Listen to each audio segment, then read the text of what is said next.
As Survivor 48 barrels towards the finale, I saw an amazing video on TikTok from at Survivor Analytics, where he talked about each of the Survivor losing finalist archetypes.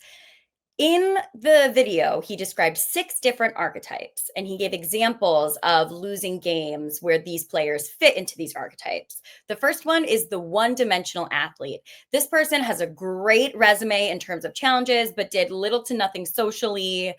Nothing really was going on with them in terms of alliance structure, gameplay outside of what they could do with the immunity necklace. These people include Kelly Wigglesworth on season 1, which I actually am not totally in agreement with because she was a part of the very first alliance, but that's beside the point. I think a better example of this is someone like Ozzy from season 13 or Natalie's game in Survivor 40. The second person that he talked about was the social disruptor. This person is terrible socially, is most often referred to as the GOAT, and usually dragged to the end as an easy beat. People like this include Clay from Survivor Thailand, Stephanie LaGrossa when she played in Survivor Guatemala, Philip from season 22, and Angelina in Survivor 37, which Angelina is my queen. I would have voted for her out there, but I do understand why she belongs in the social disruptor category.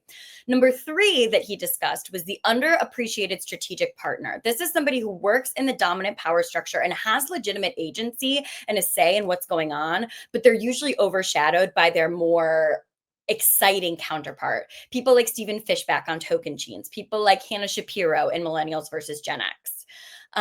This next category is the disrespected strategic figurehead. So this is category 4.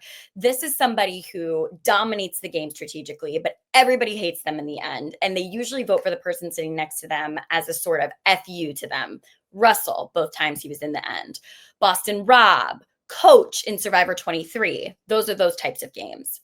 The next person he described, the 5th category, is the strategic follower. They're kind of the watered down version of the underappreciated strategic partner. They usually make up a part of a larger alliance. Somebody like Carolyn from Survivor 44, somebody like Courtney from Survivor China. These people were a part of the group, but weren't able to recognize that they had actually quite poor positioning. And they usually don't even make an attempt to disrupt the power structure. And the final person that he talked about in his, losing finalist archetype was the clueless strategist. This is something that he talked about. These are the types of people who really emerge in these later seasons, people who are complete non-factors. They're outside of the majority alliance, but they do have good game sense. And I understand why he included them in this video in terms of a later season type character, because most of the people who play now are super fans who do have some general understanding of what they're doing. People like Romeo from season 42, people like Owen from Survivor 43, people like Jake from Survivor 45. I will make a case that sometimes the social disruptor actually doesn't apply at all to the new era, because you and I both know that Jeff Probst made a claim that he doesn't want any more villains on Survivor. And usually these social disruptors are villains. People like Philip, people like Stephanie on Guatemala. These people are usually edited to be fairly villainous if they're not going to be a disrespected strategic figurehead, archetype 4. And I would say actually that there are several people who you may view as a clueless strategist in this new era who actually maybe fall into the social disruptor category, which brings me to what we are here to discuss. Because when I watched this Survivor Analytics video, which you should listen to, link below, I was like, this is amazing. We have 6 people left in Survivor 48. If they were to lose the game, why would they lose the game, and which archetype would they fit into? So I'm going to begin on this journey with Mitch. And I do think that there is no way that Mitch at this point can win the game. Maybe I'm incorrect. Maybe I will be eating my words in 2 weeks and he'll be waving his finger at me, saying you didn't know what you were talking about. However, I do think Mitch is a little dead in the water here. And I think that the time for him to make any sort of big move that would win him a jury vote has passed. I think that by definition of clueless strategist, someone who's a complete non-factor outside of the majority alliance, has a good game sense, dragged to the final tribal council. He is sort of in that category. However, I personally don't know if I believe he has a good game sense. He agreed to be a part of a final six alliance at the final eight with a clearly established group of four. I'm just not understanding. I don't think he has a good game sense. And that's why I want to propose to you, listeners of this video, and to you at Survivor Analytics, that we need to amend the social disruptor for the new era. And we need to include people who do not have good social bonds and also are an easy beat because they aren't sure what's been going on in the game and don't have the chutzpah to make a move. I think because if you're saying somebody is like a clear goat, like they're never going to win any jury votes, people do like Mitch. He's got a great story. There's been a lot of segments about how likable Mitch is. But I think for new era people who really value game players, people who can see the game for what it is, understand the moves that needed to be made, we're always lurking in the back, we're always ready to strike when the iron was hot.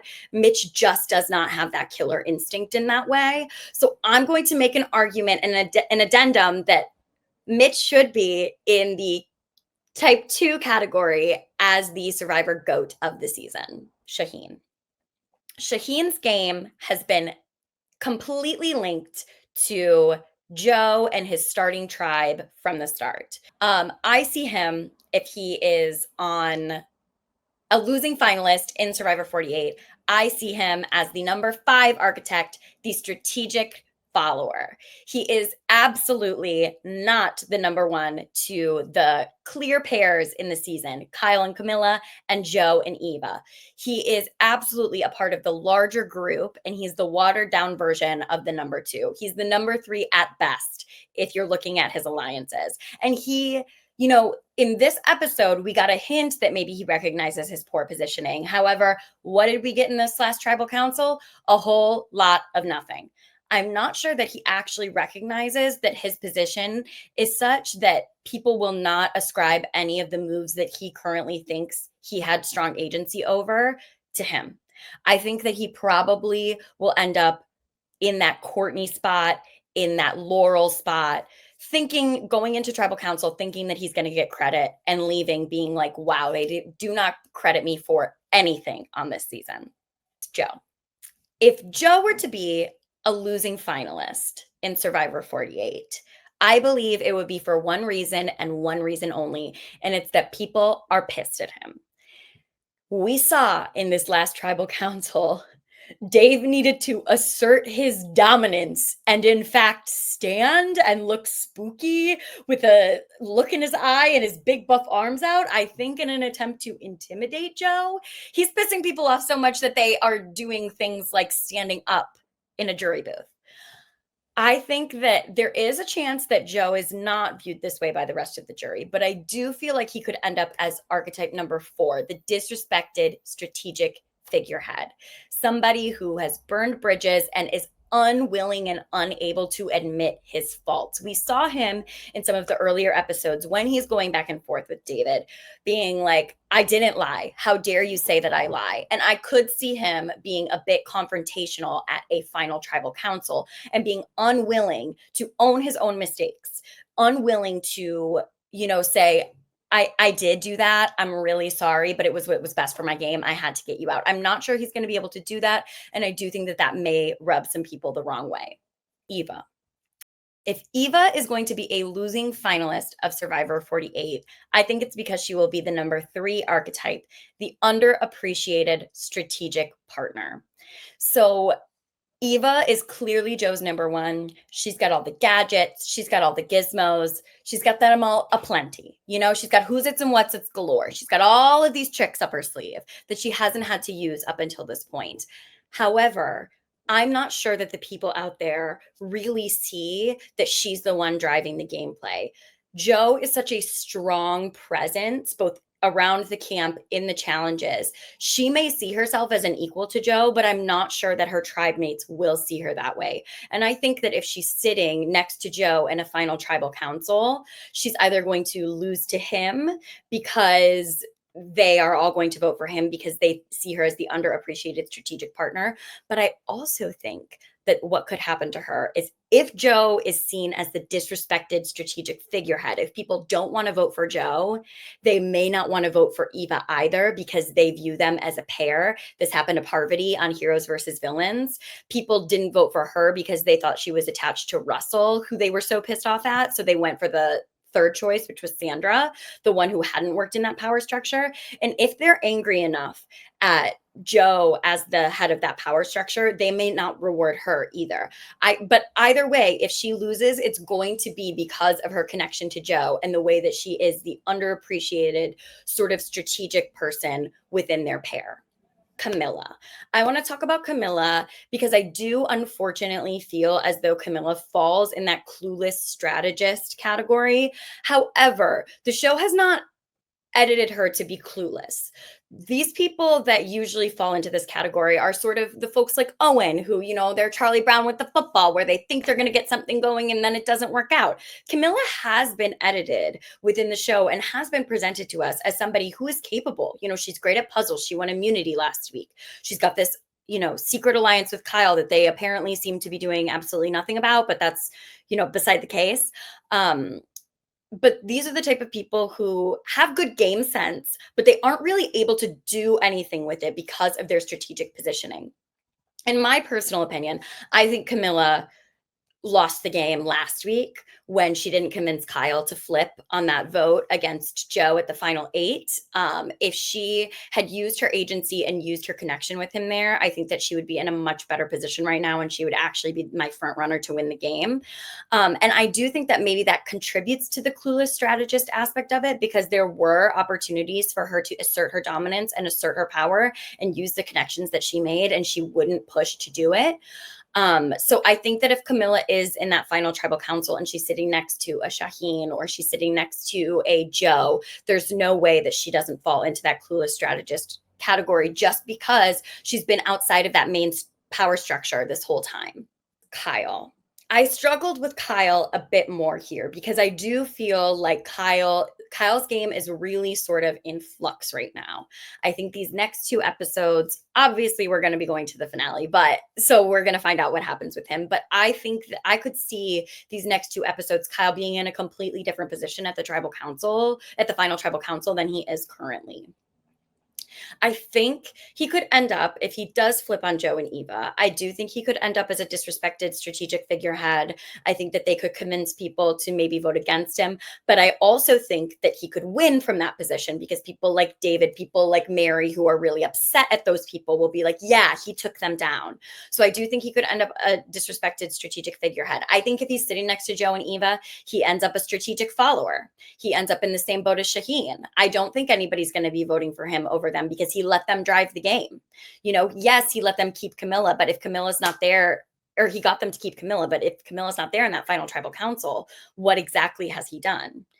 I also could see him, if he's sitting next to Joe and Eva's not there, I could see him being an underappreciated strategic partner to Camila. Say Camila works her way to the end and she's like, oh my gosh, I've pulled this off. I've made it here. This is amazing. I did all of this. I used Kyle, but I used him. I could see him ending up in that category. I think that there are a lot of different ways for Kyle to go at this point. Let me know what you think. I think that we are in for a great last 2 episodes. I'm excited to see where everybody falls, and we can talk about whether or not the winner of this season, why they didn't end up in the losing finalist archetype that they did. Was it because of the people who were sitting next to them? Was it because of the moves that they made in these next couple of episodes? Was it because of their jury makeup? I'm interested to see and discuss.